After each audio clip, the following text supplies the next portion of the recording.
Guys, welcome dito sa The Sun at Sorrow. Ang reading nito ay for collective for anyone who can resonate. Sa reading nito, this is a general and a collective reading. Your energy at this time.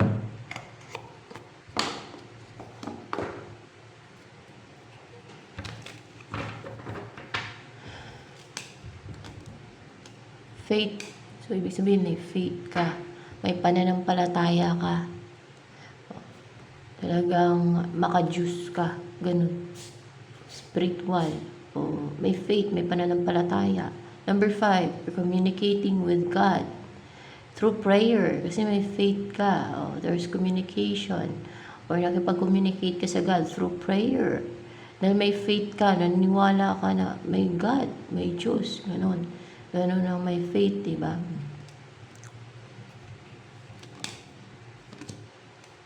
King of Pentacles, you are hardworking person. Abundant, kasi color green. Secured or financially secured. O pwedeng stable ka lang or hardworking and masagana yung income mo kasi hardworking ka, no? Or pwedeng influential ka din.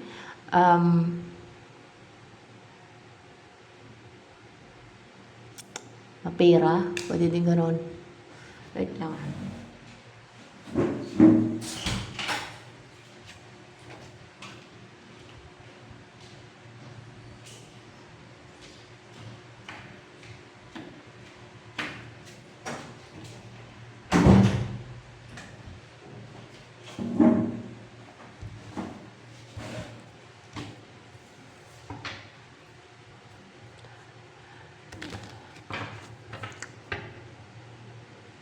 Ano ang pagbabago sa buhay mo?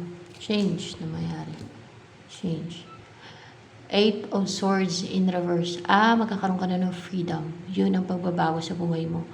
Freedom from the bondage, from being restrict, or hindi mo na kukontrolin yung sarili mo, hindi mo na lilimitan yung sarili mo, hindi mo na i-restrict yung sarili mo. O ikaw man yung nagre-restrict o kumukontrol sa sarili mo.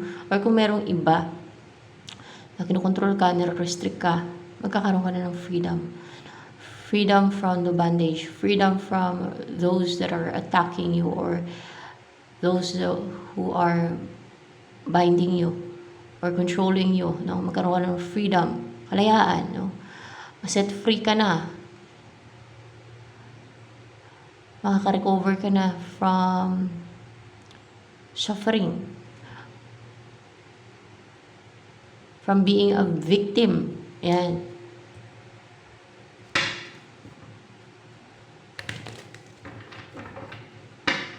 Sa love life mo, ano ang pagbabago? Wait. Tower. May magsisimula to kasi Tower in reverse. Na maging interesting yung love life mo. Full of curiosity. It's so interesting. Parang ganun. Or maging interesado ka. Or else yung person mo.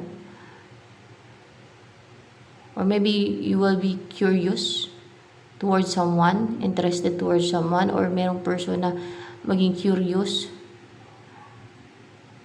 Na palagi siya mag-stalk, mag-spy sa'yo kasi curious siya at interesado siya sa'yo. Mga ganun. So yan, there's a new beginning. A new beginning or maging ano ka na. Ikaw ba tong Page of Swords sa love life mo? Maging ganyan ka. Ikaw yan. Na maging courageous ka na din. No?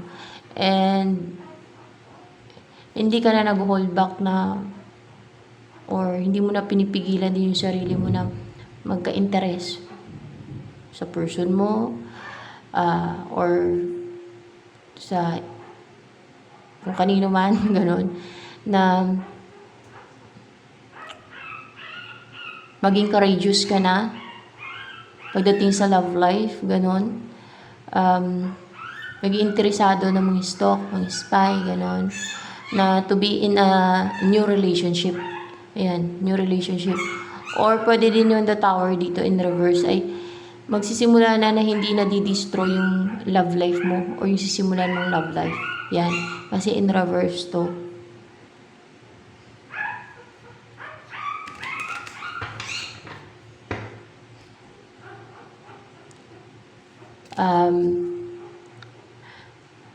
May tao bang nagmamahal sa'yo ng totoo? Merong tao na nagmamahal sa'yo ng totoo. Pwedeng pamilya mo. Kasi 10 of coins. Or may pamilya tong taong to. Or else ay ito yung magiging asawa mo, future spouse mo, nabubuo kayo ng pamilya. Ayan. Sino yung tao na yan na nagmamahal sa'yo ng totoo? 10 of coins. Mukhang abundante yung buhay. Kumpleto. Masagana. Prosperous yung buhay niya. 10 of coins eh. O laki sa mayamang pamilya. Or prosperous yung buhay niya ngayon. Ganon. Prosperous. Ano yung feelings ngayon maliban sa mahal ka niya, no? At totoong mahal ka niya. Ano ang feelings nitong si 10 of coins na yan sa'yo ngayon?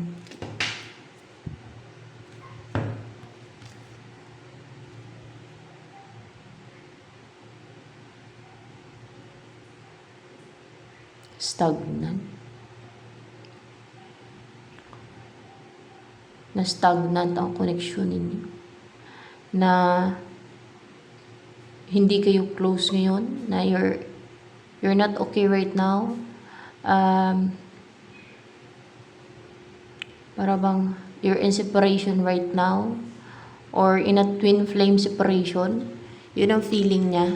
Na you're in a twin flame separation right now. Yes, na you're in a twin flame separation right now. Yun ang feeling niya. Kasi 6 of Cups in reverse, na you are in a twin flame separation right now. At until now, stagnant yung connection nyo na you're still in a twin flame twin flame separation. Ganon. Pero mahal ka niya. Yan ang totoong nagmamahal sa'yo. Bakit twin flame mo ba talaga to si 10 of Coins? Yes, totoo. Twin flame mo daw talaga siya. Yan. Yan daw ang totoo mong twin flame. Kaya, totoong mahal ka niya. Yung iba ay magaling na mag-pretend na mahal ka at madami ang mabola, magaling mag-pretend, magaling magmanipula, magaling magpaniwala na mahal ka. Pero yun pala kay iba yung intensyon. No? Kunwari, kung mapera ka, pera mo pala intensyon nila. Yung kayamanan mo, yung status mo, o lalo kung ano ka, o kaya ay may gusto lang makuha sa'yo, ganun ba? Mas maganda yung totoong mahal ka.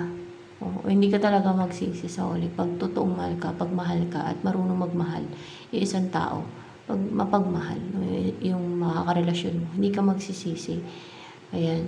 At maawain kasi sa oras na nasa situation ka na hindi mo masabi kasi ang buhay. Kunwari, wala ka ng trabaho. Kunwari lang na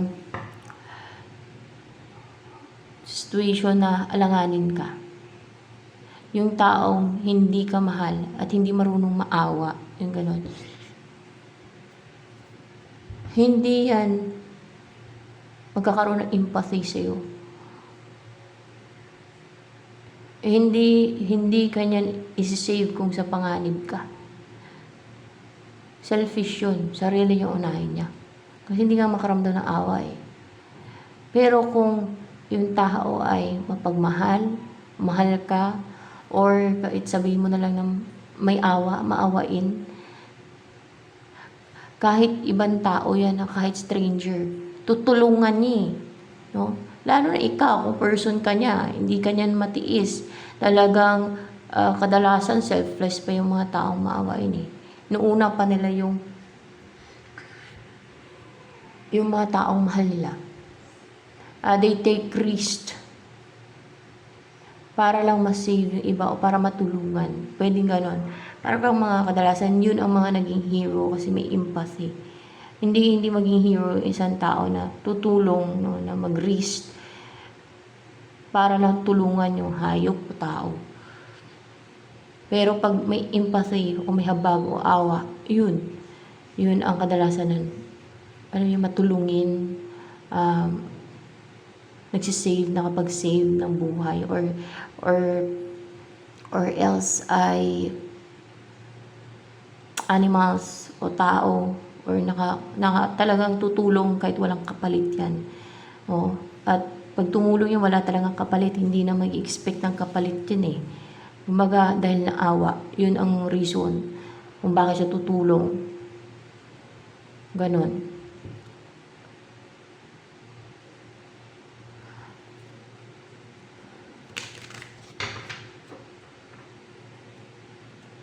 Pero pagka walang empathy, traidorin ka lang yan. Magaling lang yan sila manipula. Mambola. Ganon. Magaling mamiki. Paano pa, ang iniisip ngayon nitong si 10 of coins. Iniisip ka ba niya ngayon ni 10 of coins na yan? Oo, iniisip ka niya ni 10 of coins na yan. At anong iniisip niya ngayon ni 10 of coins na yan?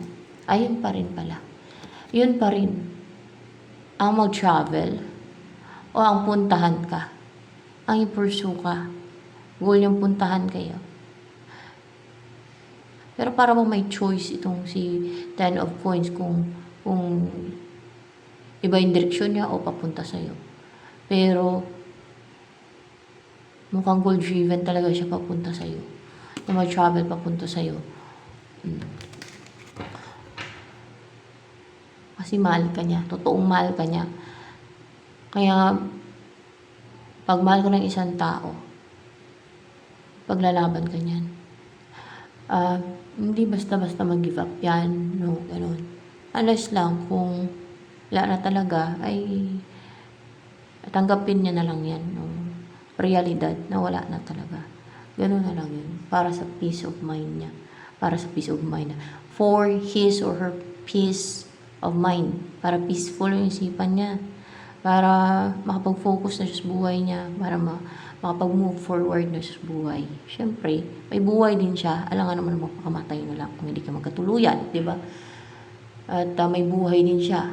May purpose din siya sa buhay niya. Baka may mission pa. O diba? Message. Ano ba nagagay dito ngayon? Ay, bakit dito? Angels ba? Angel. Ano message ng angels sa'yo?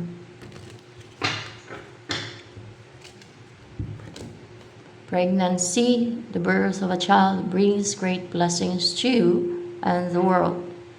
Yung pagbubuntis, kung babae kung buntis ka, o kung hindi man, ay baka mabubuntis ka, no? Or kung lalaki ka, person mong buntis, syempre lang ikaw. The birth of a child brings great blessing.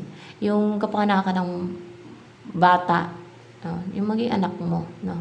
Ay magdadala ng blessing sa iyo at sa mundo. Yan. Ibig sabihin, may purpose ang God sa maging anak mo. Yung hindi mo pa dinadala, kung babae ka, o kung lalaki ka, hindi pa na nagawa, ay ikaw na ang maging magulang ng bata na yon, no? Maging anak mo. At may purpose na ang God doon. Meron siyang mission yung bata. Ganun din.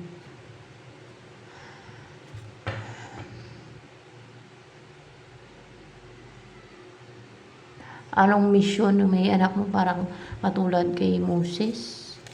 Kay Moses? Hindi. Ano kaya? Kasi may mission eh. Kasi magdadala ng great blessings eh. Sa bagay, iba-iba kasi mission guys eh.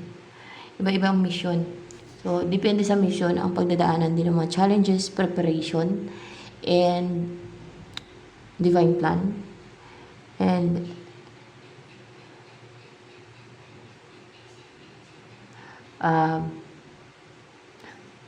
basta Depende sa mission yan, kung ano yung pagdadaanan. Pag napaka great na mission, matitindi din na challenges yung pagdaanan. Para capable and strong. No? Para capable sa mission niya.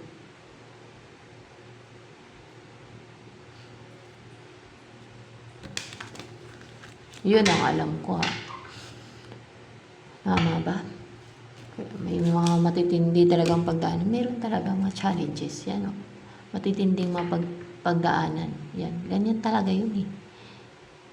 Meron pa, paatake ka pa nga sa sa mga evil forces para mas lalo kang maging matibay. Kasi depende naman yan sa mission. Merong mission na light lang, merong malaki, great, mga ganun na mission.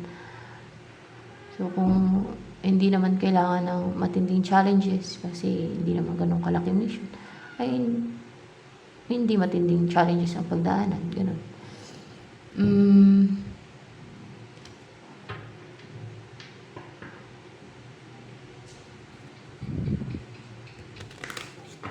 Ano ang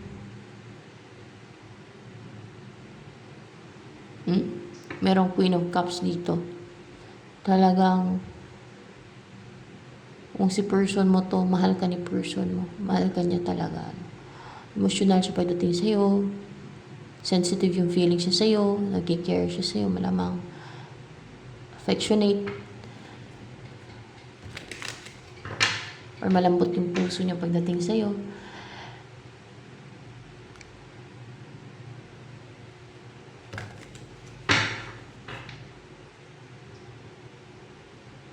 Kanino ka ba may faith? Kay Jesus Christ? Kay Jesus Christ. May faith ka kay Jesus Christ. At pag-grow yung faith mo Page of Coins. Para ba naging consistent ka na manalangin kay Jesus Christ or sa pag-grow ng faith mo. Tama ba pag-grow yung faith? Pag-grow nga ng pag-grow.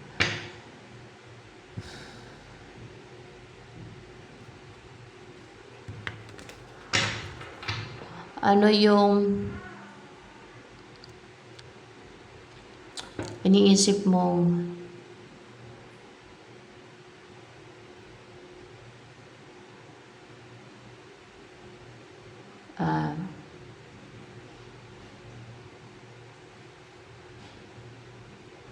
parang binivision mo lang, maybe minamanifest mo na mangyayari.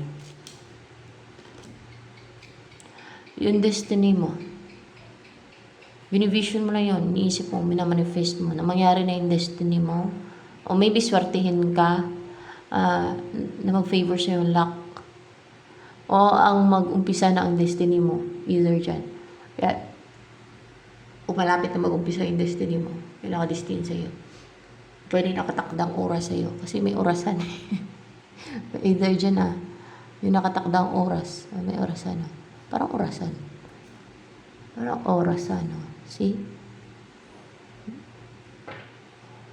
Na mag-umpisa na nakatakdang oras sa'yo.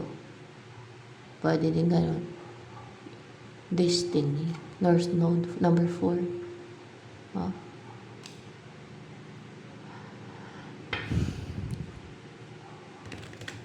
mag-umpisa na kung ano yung guhit palad mo, kapalaran mo.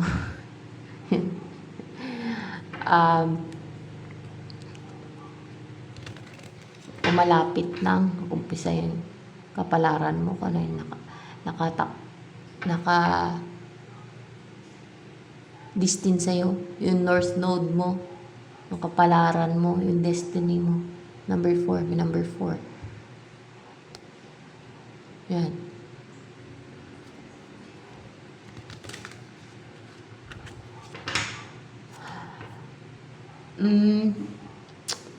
Anong gusto sabihin sa'yo ng person mo na to na si Ten of Coins? Oh my gosh. Wait lang.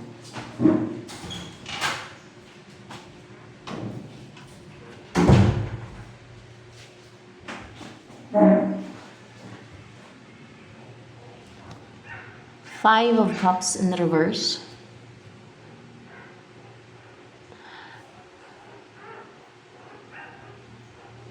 naka-recover, siya tong naka-recover na sa emotional turmoil yung person mo. Yes, siya tong naka-recover na sa emotional turmoil, sa grief, negative emotion, maybe frustration, and na-depress, na-stress. May mga pinanginayangan siya, may regrets, mga ganyan. Recover na siya sa gano'n. So, ibig sabihin, healthy na siya. Healthy na emotion niya, thoughts niya, para naging positive na yan. No? Recover na siya sa gano'n. Ano naman, gusto pang sabihin sa'yo, may parating sa'yo ni Ten of Coins na person mo. Well, ano mo pala siya twin flame. Pero you're in a twin flame separation right now. Three of Swords. Nasasaktan talaga siya tuwing defensive ka. Pag defensive ka, nasasaktan siya, na-hurt talaga siya. Para bang ano yun, naiiyak siya. Naiiyak siya pag defensive ka. Naiiyak siya, nasasaktan siya pag naging defensive ka, naiiyak siya pag naging defensive ka. Yun ang nais iparating sa'yo. Ano ang next na mangyayari kaya sa inyo ni Ten of Coins na yan?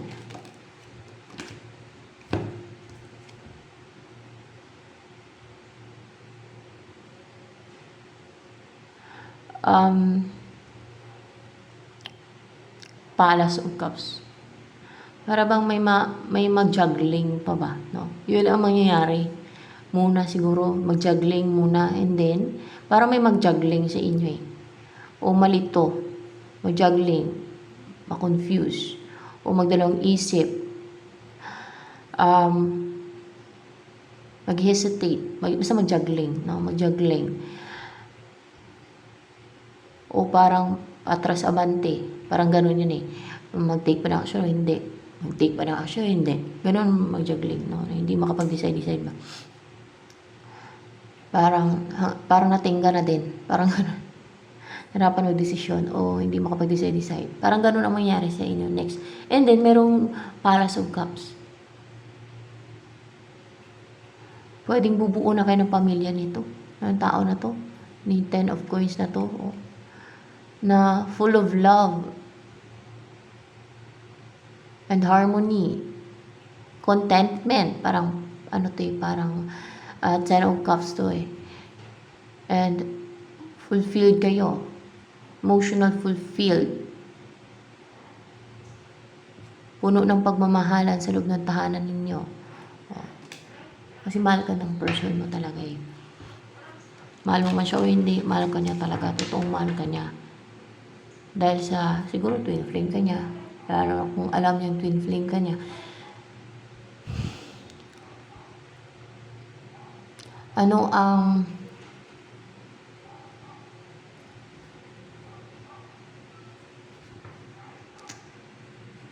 surprises na mangyayari sa buhay mo? Surprises naman. Temperance in reverse. Yung hindi na matingga. Wala na yung parang natingga. Yung parang walang movement. Yung parang nag-heal ka. Parang matapos na yun. Parang magkaroon ng shift. Shift ba? Parang ganun din. Parang magkaroon ng shift sa buhay mo. Hindi na matitingga. No? Kung ano yung buhay mo ay hindi na ganun. Magkakaroon ng shift. Hindi ka na matingga pa. Or maybe pagdating sa love life mo, hindi na matingga pa. Na ganun, manatiling ganun ang situation ninyo. Kasi ano ang next na mangyari sa inyong dalawa ng person mo? Hindi na kayo ma-stuck. Kaya ngayon, Temperance and Mercy, hindi ka na matingga, hindi na kayo matingga, hindi na matingga yung connection ninyo kasi may stagnant yung connection nyo ni twin flame mo. Na you're still in a twin flame separation right now. And hindi na ma-stuck. At yung mga nakapiring sa mga mata ninyo, yung mga nagpa-stuck sa inyo, na influence sa inyo, na mga fear, anxiety, manipulations of others. Para ma-stuck kayo, ay mawala na yon. So, maging clear na din yung isipan ninyo. Maging klaro, no? At hindi na ma-stuck pa. So, ano pa? Ang bigay siya ng God. Tingnan natin. Meron ba? Meron naman. At mukhang may paparating. Hermit in reverse. Yung hindi ka na in a hermit mode. Yung hindi na malungkot ang buhay mo. O yung maging aloof ka. Or when it comes sa connection yun ng person mo, magkakaroon na ng connection sa inyo ulit. Magkakaroon na ng communication kasi in reverse to. Parang lalabas na kayo lungga nyo. Lalo na kung ginusto nyo isa't isa, hindi na kayo nakapag-communicate sa isa't isa. So, parang mabalik yung communication, no, sa inyong dalawa. Willing na kayong makipag-usap na ulit sa isa't isa, no, ganyan. Ano pa? Ang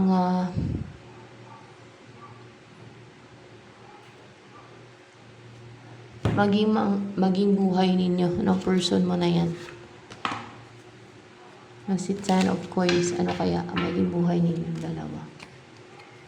Ring and child, o, di ba? Merong parang pregnancy no kanina eh. Oo, magkakaanak talaga kayong dalawa. Oo, magkakaroon kayo ng child. Di ba? May pregnancy din lumabas o kanina. And ring, ay kakasal kayo nito, may mag-propose. Kung ikaw ay babae, mag-propose yung person mo sa'yo, bibigyan ka niya ng ring. No? Kung ikaw ay lalaki, mag-propose sa person mo. Siyang bibigyan mo ng ring. Alam nga naman.